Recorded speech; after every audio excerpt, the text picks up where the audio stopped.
दर्शकबिन नमस्ते। केही समसामयिक केही ज्वलन्त मुद्दाहरू र देशका केही अवस्थाहरूको विषयमा तपाईहरुसँग चर्चा परिचर्चा गरौँ, छलफल गरौँ, संवाद गरौँ हिसाबमा तपाईहरु समक्ष उपस्थित भएका छौं। देशमा सत्ता परिवर्तन भयो। कुर्सीमा हिजोसम्म बसेका प्रधानमन्त्री केपी शर्मा ओलीलाई हटाइएर वा हटाएर शेरबहादुर देउवालाई स्थापित गर्यो, अर्थात् कुर्सीको हस्तान्तरण भयो। देशको जुन समस्याहरू थियो त्यो समस्यालाई भन्ने हो भने कुनै रूपमा परिवर्तन भएको अवस्था छैन, अहिले पनि यथावत छ। झन् त्यो भन्दा बढी खराब अवस्थामा अहिले देशको अवस्था छ। देश पुरैको पुरा संकटमा फसिसकेको अवस्था छ र हामी ठुलो हेर्न बाध्य भइरहेको अवस्था छौं। राजनीतिक दलहरूको मौनता छ, कुर्सीको प्रतिस्पर्धा छ, सरकार परिवर्तनको खेलहरू भइरहेको छ। विभिन्न प्रदेशहरूमा मन्त्री को बन्ने, मुख्यमन्त्री कसलाई बनाउने, यो खेलमा यो देश छ। र अहिले भन्ने हो भने ओली प्रवृत्तिको विरोध गरिँदैन।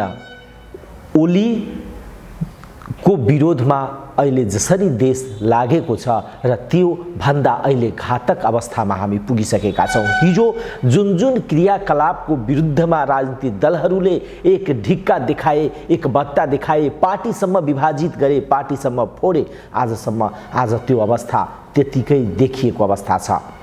प्रदेश नम्बर 2 मा भ्रष्टाचार मौलाइरहेको छ, भ्रष्टाचार बढिरहेको छ, जनता आजित भइसकेको अवस्था छ भने अहिले नेकपा यसलाई कुन मन्त्रालय दिएर सरकारमा सहभागी गराउने भन्ने विषयमा चर्चा परिचर्चा सुरु भइसकेको छ। 1-2 दिनमा सम्भवतः 1-2 वटा मन्त्रालयलाई लिएर नेकपा यस पनि यो वर्तमान प्रदेश नम्बर 2 को सरकारमा सहभागी हुन्छन्। तर जनताले के पाउने हो त? जनताको आकांक्षा जुन थियो परिवर्तनको, त्यो परिवर्तनको आत्मसात भइरहेको अवस्था देखिँदैन। हामीले प्रधानमन्त्रीको रूपमा शेरबहादुर देउवालाई ल्यायौं। विगतका तमाम अवस्था उहाँको हेर्ने हो भने विगतमा उहाँ धेरै नराम्रा काम गरेर बदनाम भइसकेको व्यक्ति हो र अहिले आएर त्यो भन्दा पृथक अवस्था देखिँदैन देशमा। देश समग्र रूपमा भन्ने हो भने संकटमा फसिसकेको छ। न्यायालयमा आन्दोलन भइरहेको छ, दुई पक्ष बीचमा भिडन्तको अवस्था छ भने राजनीतिक दलहरू मौन देखिएको अवस्था छ। बार एसोसिएसनले आन्दोलन गरिरहेको छ, राजनीतिक दललाई गुहार्दै छ अब निकास तपाईहरू दिइहाल्नुस्। प्रधान न्यायाधीश चोलेन्द्र शमशेर जबरालाई हटाएर अर्कोलाई ल्याउने प्रवृत्ति वा अर्कोलाई ल्याउने कुरा भइरहेको छ। तर यो समग्र रूपमा एउटा जुन मुद्दा उठाइएको छ त्यो पनि ठ्याक्क जोडिएको कहाँ हो भने केपी शर्मा ओलीलाई हटाएर शेरबहादुर देउवालाई ल्याएपछि देशले उन्नति हुनुपर्ने हो नि। देशमा त्यही जुन प्रवृत्ति छ त्यसको अवस्था परिवर्तन हुनुपर्ने हो नि, तर त्यो देखिँदैन। त्यस्तै होला न्यायालयमा भन्न सकिँदैन, किनभने अरूलाई एउटा न्यायाधीशलाई प्रधान न्यायाधीशलाई हटाएर अर्कोलाई प्रधान न्यायाधीश बनायो भने यो बार एसोसिएसनको आन्दोलन जसरी भइरहेको छ आज सर्वोच्चमा, त्यो भोलिको दिनमा त्यही अवस्था, किनभने त्यहाँ फेरि अर्को न्यायाधीशले त्यसको कुरा मानेन र सेटिङको कुराहरू पनि आइरहेको अवस्था छ र सेटिङ तलसम्म देखिएको छ। न्यायालयको कुरा गर्ने हो भने खास गरेर सेटिङको अवस्था तलसम्म छ। भ्रष्टाचार न्यायालयमा संस्थागत भइसकेको छ। यो केवल सर्वोच्च अदालत र प्रधान न्यायाधीशसँगको कुरा होइन, यही गएर जिल्ला अदालतको फाँटमा पैसा लिने कुराहरू पनि आइरहेको छ र लिन्छ। संस्थागत भइसकेको छ। तपाईलाई एउटा कागज हेर्नु छ, कागज लिनु छ भने त्यसको दर रेट यति हो। कुरा बोल्यो भने अदालतको आलोचना किन गर्ने? अदालत भनेको न्यायालय हो, न्याय अदालत भनेको सर्व सम्पन्नता हो, अदालतले न्यायका मन्दिर हो। तर न्यायालय भित्र भएका विकृति र विसङ्गतिलाई हटाउने को त? एउटा गम्भीर प्रश्न त्यो छ। आज हामी अवस्था त्यही छ, जहाँ हिजो थियो देश आज पनि त्यही छ। जनता मारमा छन्, जनता छन्। वरिष्ठ अधिवक्ताहरूको केही कुराहरू तपाईहरुलाई सुनाउँछौं, हेराउँछौं। हेर्नुस् उहाँहरू के भन्नुहुन्छ प्रधान न्यायाधीशका प्रसंग आन्दोलनका प्रसंगका विषयमा। परिवर्तनको जुन माग हामीले गरिराखेका छौं त्यसलाई यदि राजनैतिक दलहरूले बिर्सने हो भने उहाँहरूले धेरै ठुलो मूल्य चुकाउनुपर्छ। आजसम्म म उहाँहरूलाई याद गराउन चाहन्छु, 2046 सालमा होस् या 2063 सालमा होस्, बार एसोसिएसनले यो व्यवस्था अब चाहिँदैन भनेर सडकमा निस्केको 1 हप्ताभित्र राजनीतिक सत्ता र परिणाम तपाईँको परिवर्तन भएको छ। त्यसैले बार भनेको यहाँ उभिएको वकिल मात्र होइन, जनताको नाडी छाम्ने स्पन्दन भएका व्यक्तिहरू हुन्। त्यो चिजमा उहाँहरूले सचेत रहनुपर्छ। र तेस्रो, म चोलेन्द्र शमशेर जबरालाई स्मरण गराउन चाहन्छु, उहाँ कसको बेइज्जत गराइराख्नु भएको छ बाबा? हामी कुनै राक्षसको विरुद्ध लडाइँ लडिराखेका छैनौँ, मान्छेको विरुद्धको कुरो हो। उहाँको जुन भाव भङ्गिमा र अभिव्यक्ति, उहाँले गरेको जुन कार्य क्रियाकलाप छन्, उहाँको परिवारका सदस्यहरूले के भोगिराखेका होलान्? त्यो लज्जाको अनुभूतिको निमित्त उहाँ जिम्मेवार हुनुहुन्न। उहाँको छोराछोरी होलान्, उहाँका श्रीमती होलान्। मिडियामा आएको कुरो, उहाँका विसङ्गति र विकृतिका कुराहरू जुन छन्, ती चर्चाले उहाँले कुन सम्मानको रक्षा गर्न चाहनु भएको छ? उहाँ त आफ्नो परिवारप्रति पनि अमानवीय हुँदो रहेछ भन्ने कुरोको अनुभूति मलाई भइरहेको छ। साथसाथै अब यो आन्दोलन जुन चरणमा गएको छ, यो सिम्पली एउटा राजीनामाबाट टुङ्गिने छैन। यसले निश्चित व्यक्तिहरूको सम्पत्तिको पूर्ण छानबिन हुनुपर्ने बिन्दुमा नपुगिकन बारले यसलाई चाहिँ रोक्दैन। उहाँलाई भन्यो कि तपाईँ राजीनामा गर्नुहोस् भनेर अहिलेसम्म भन्यो। अब निषेध गर्ने कार्यक्रम भयो, सायद यसपछि भन्नुपर्ने स्थिति आउँछ, कुर्सी डोन्ट टच द चेयर। तपाईँ यति पोल्युटेड हुनुभयो, अब तपाईँले त्यो कुर्सी छुन पनि चाहिँ त्यो कुर्सीप्रतिको अन्याय हुन्छ भन्ने अवस्था आउन सक्छ। कुर्सी छोड भन्ने नारा लाग्न सक्छ। त्यस कारणले उहाँले अहिले पनि he is very source of all this kind of troubles. त्यस कारणले सोर्स नै नहटिकन अरू रिफर्मको जुन प्रोग्रामहरू छ अगाडि बढ्न सक्दैन। अर्को एउटा म थप के भन्न चाहन्छु भने, धेरै मित्रहरूलाई, हामीमध्येकै धेरै मित्रहरूलाई, बाहिर मिडिया, राजनीतिक कर्मीहरूलाई, न्यायाधीशलाई सुनवाई समितिमा लगेर गाली बेइज्जत गरेर अपमान गरेर चाहिँ पुरा एकाउन्टेबल जुडिसियरी बन्छ भन्ने भ्रम थियो। मैले त्यसलाई सुरुदेखि यो राजनीतिक नियुक्ति हो, यसको माध्यमबाट अदालत पूर्णतया राजनीतिकमय हुन्छ भनेर जुन मैले भन्दै आएको थिएँ, एक्लै म भन्दै आएको थिएँ, अहिले समस्त न्याय जगत र इभन राजनीतिक क्षेत्रमा पनि, नेताहरूमा पनि यो अलिकति रियलाइज हुन लागेको छ। हामीले त्यसलाई रिफर्म गर्नुपर्ने छ एट द अर्लिएस्ट। यो मैले डिटेलमा अरू ठाउँ भनिसकेका छु। त्यसपछि हामीले महाभियोग या नेताहरूको लागेका छन् अथवा उनीहरूलाई किन भनेनौ, उनीहरूले गरिदिने हो कि भन्ने धेरैलाई भ्रम छ।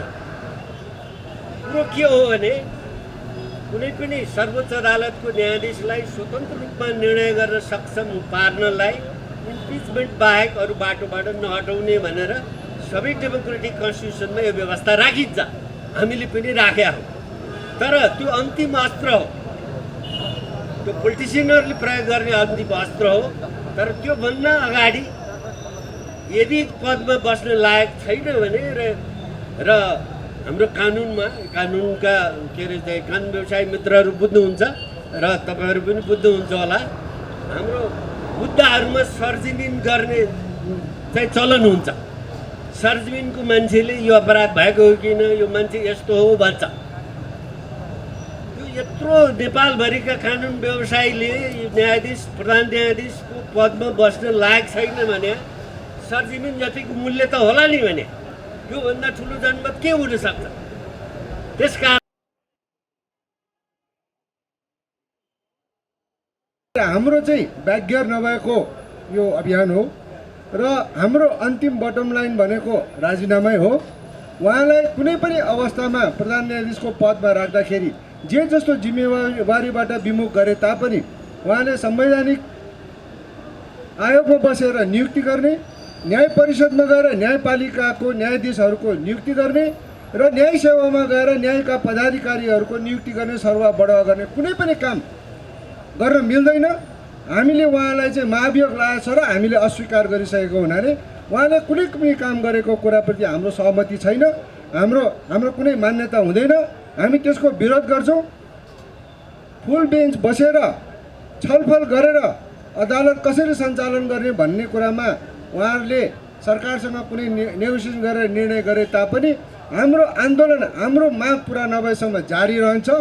हाम्रो विशेष छलफलबाट कुनै निर्णय नआएसम्म हाम्रो आन्दोलन अझ बढी सशक्त भएर जानेछ भन्ने म तपाईँहरूलाई जानकारी गराउन चाहन्छु।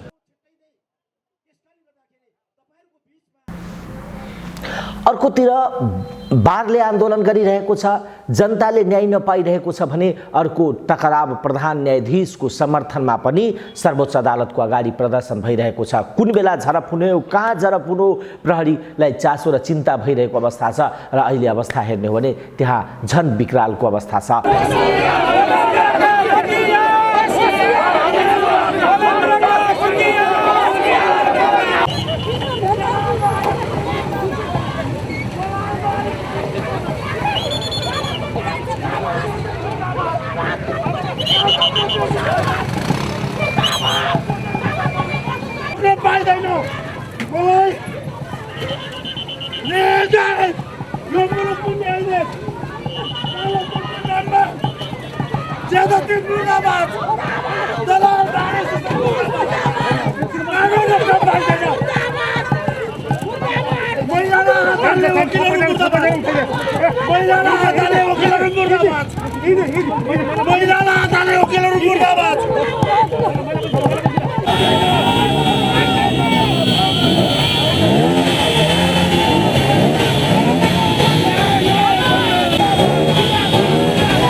राजाले त न्याय पाएन, नेपाली जनता न्याय पाउँछ। यो कारणले गर्दाखेरि हामी यसरी न्याय नेपाली जनताले न्याय पाउनको निमित्त हामी न्यायालय खुला गर्न कुनै विदेशी दलाल होइन, हामी नेपाली जनताको लागि निमित्त सदैव सडक सङ्घर्ष गरेर मर्न पनि ज्यान दिन तयार छौँ। र अहिले जनताले भन्दा पनि राजाले न्याय पाउनुपर्छ भन्ने हिसाबले र राजनीतिक दलहरू मौन देखिएको छ र उहाँहरूको कथन के हो भने जनता कहाँ जाने न्याय खोज्न। आज बार आन्दोलन छन्, आज न्यायाधीशहरू आन्दोलन छन्। यो देशको दुर्भाग्यपूर्ण अवस्था के हो भने न्यायाधीशलाई राजनीति दलभन्दा पृथक राखिन्छ।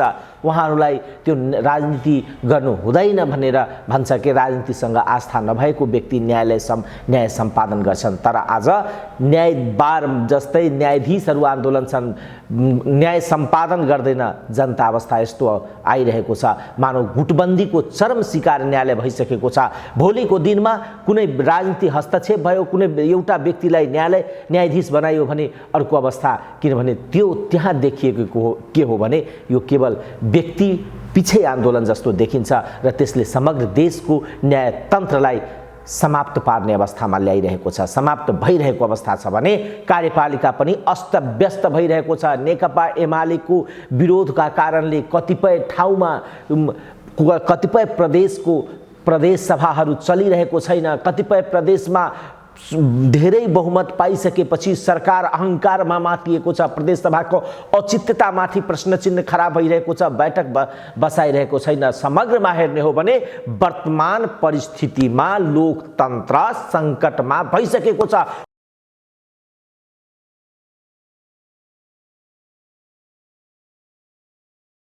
सांसद कुन दलको हो भन्ने कुराको निर्धारण गर्ने अधिकार भनेको निर्वाचन आयोगलाई मात्रै छ। निर्वाचन आयोगको विवरण बिनाको चाहिँ तोक्ने खालको काम जुन प्रदेश सभाको तर्फबाट भएको छ त्यो असंवैधानिक र गैर कानुनी छ र त्यसलाई सच्याउनु पर्छ भन्ने खालको मान्यता हाम्रो पार्टीको रहेको छ। यो कुनै दलीय आग्रहको विषय होइन। अहिले पनि प्रदेश सरकार र प्रदेश सभाले जुन प्रकारको सरकार निर्माणको काम सरकारका तर्फबाट भएको छ, मन्त्रीहरू छनौट गर्ने खालको काम भएको छ, कि त दलहरू सरकारमा सामेल भएको देखिनु पर्यो, अर्थात् नेकपा एमाले दल सरकारको गठबन्धनका रूपमा सामेल भएको देखिनु पर्यो, अन्यथा नेकपा एमाले सम्बद्ध व्यक्तिहरू सरकारका सदस्यहरू हुन सक्दैनन्। या त उसले पुष्टि गर्नु पर्यो ती व्यक्तिहरू निर्वाचन आयोगद्वारा चाहिँ अन्य दलका रूपमा प्रमाणित छन् भन्ने कुरा उसले पुष्टि गर्न सक्नु पर्यो। न निर्वाचन आयोगद्वारा चाहिँ अन्य दलका सदस्यका रूपमा पुष्टि गर्ने काम नै भएको छ। त्यस अर्थमा चाहिँ सरकारले मन्त्री परिषद गठनका सन्दर्भका बारेमा जे तरिका प्रयोग गरेको छ त्यो तरिका असंवैधानिक र गैर कानुनी छ भन्ने हाम्रो मान्यता रहँदै आएको छ। यसको निरूपण व्यक्तिले गर्ने होइन। व्यक्तिले लाग्ने बित्तिकै म चाहिँ फलाना पार्टीको हुँ भन्ने बित्तिकै पाउँछ, हाम्रो कानुनले दिन्छ, हाम्रो संविधानले दिन्छ। किन त्यो व्यक्तिले निश्चित प्रक्रिया अन्तर्गत आफ्नो दल परिवर्तन गर्ने अधिकार राख्छ। त्यो प्रक्रिया अन्तर्गत कुनै पनि व्यक्तिले दल परिवर्तन गर्ने अधिकार चाहिँ संसदभित्र होइन, निर्वाचन आयोग मार्फत दल परिवर्तनको अधिकार राख्छ। त्यसका आफ्नै प्रकारका कानुनी प्रबन्धहरू छन्। निर्वाचन आयोगमा प्रमाणित नगरिकन कुनै पनि व्यक्तिले म फलानु दलको हुँ भनेर चाहिँ फ्लोर कस्ट गर्ने कुरा भनेको दलीय अनुशासन उल्लङ्घनको कुरा हो। दलीय अनुशासन उल्लङ्घन भइसकेपछि उसमाथि कारबाही हुन्छ र कारबाही गरेको विषयलाई प्रदेश सभाले चाहिँ अन्यथा गर्न मिल्दैन।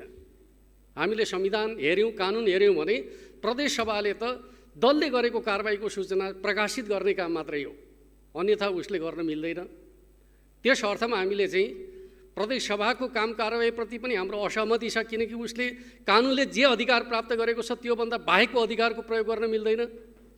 सरकारप्रति पनि हाम्रो असहमति छ, किनकि उसले जे काम गर्दैछ कानुन सम्मत हुनुपर्छ, संविधान सम्मत हुनुपर्छ, कानुनभन्दा बाहिर गएर सरकारले काम गर्न मिल्दैन भन्ने हाम्रो मान्यता रहिआएको छ। र त्यस अर्थमा हामीले के ठानेका थियौँ त भन्दाखेरि यो विषयमा सरकार गम्भीर हुनेछ, प्रदेश सभा गम्भीर हुनेछ र जे विषय हामीले उठाइराखेका छौँ त्यसको बारेमा चाहिँ उसले परामर्श गर्नेछ र उपयुक्त विधिद्वारा त्यसलाई पुष्टि गर्ने खालको काम गर्नेछ भन्ने खालको विश्वास गरेका थियौँ।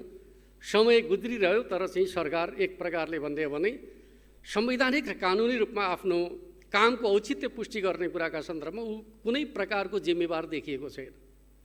अत्यन्त दुःख लागेको छ। हामी त के चाहन्थ्यौँ भन्दाखेरि यो संवैधानिक र कानुनी प्रश्नको निरूपण गरेर चाहिँ सहकार्यको वातावरण सरकारले निर्माण गर्ला। संवैधानिक र कानुनी प्रश्नको निरूपण गरेर प्रदेश सभालाई सहज रूपमा सञ्चालन गर्ने वातावरण तयार गर्ला। किन प्रदेश सभामा सधैँभरि चाहिँ अवरोधको अवस्था चाहिँ प्रतिपक्षका तर्फबाट भइरहने, प्रदेश सभा चलिरहने भन्ने खालको कुरा चाहिँ एक प्रकारले भन्नुहुन्छ प्रदेश सभाप्रति अनास्था पैदा गर्ने कुरा हो। त्यसका लागि नेतृत्व जिम्मेवार हुनुपर्छ भन्ने खालको हाम्रो दलको आग्रह हो र हामीले लगातार रूपमा चाहिँ यो विषय उठाउँदै आइरहेका छौँ। तर कस्तो छ भन्दाखेरि एक प्रकारले भन्दै भने हामी आवाज उठाइराखेका छौँ तर त्यसको कुनै प्रकारको चाहिँ अर्थ देखिँदैन।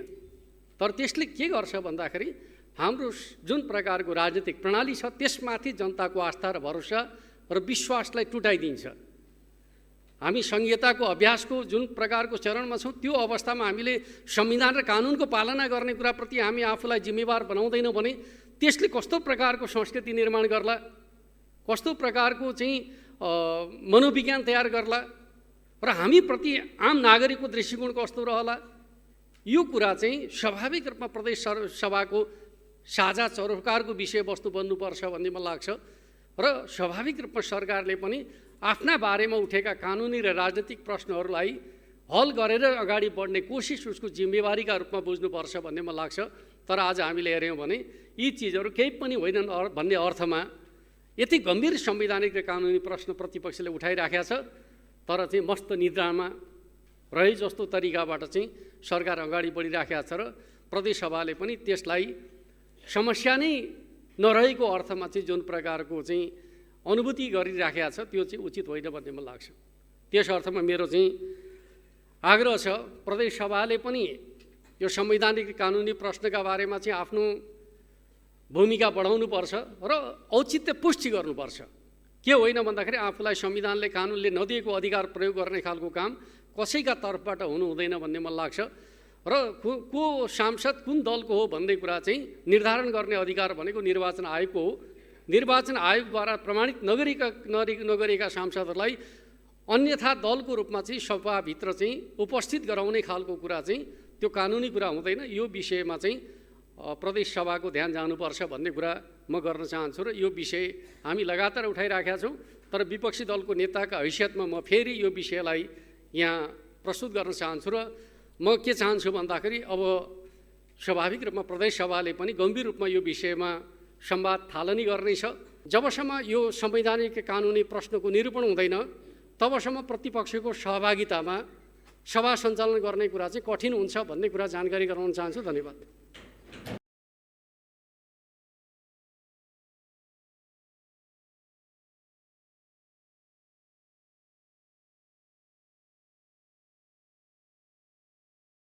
त्यो पनि लोकतान्त्रिक राजनीति पार्टीले नेतृत्व गरिरहेको पार्टीबाट अहिले सबभन्दा लोकतन्त्रलाई खतरा पुगेको छ। अर्थात् नेपाली कांग्रेसले अहिलेको जुन सङ्कट छ त्यसको जिम्मेवारी नैतिक रूपमा लिनुपर्ने अवस्था छ। अर्कोतिर महँगाई पनि बढिरहेको छ, जनता महँगाईको मारमा भइसकेको छ। सडकमा युवा विद्यार्थीहरू आएर अब अति भो कमसे कम महँगाई घटाइदेऊ, जनता मौन छन्। जनतालाई लाग्छ सबैतिर अस्तव्यस्तता छ, कसले सुन्देला हाम्रो पीडा, कसले बुझ्देला हाम्रो पीडा। आज अवस्था यस्तो छ, देशको समग्रता अवस्थामा हेर्ने हो भने यही अवस्थाबाट हामी गुज्रिरहेको अवस्था छौँ। यही चिन्ता र चासो छ जनता।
नालायक सुरेन्द्र पौडेल राजीनामा दे, भ्रष्टाचारीहरू होसियार, मूल्य वृद्धि नियन्त्रण कर, मूल्य वृद्धि नियन्त्रण कर,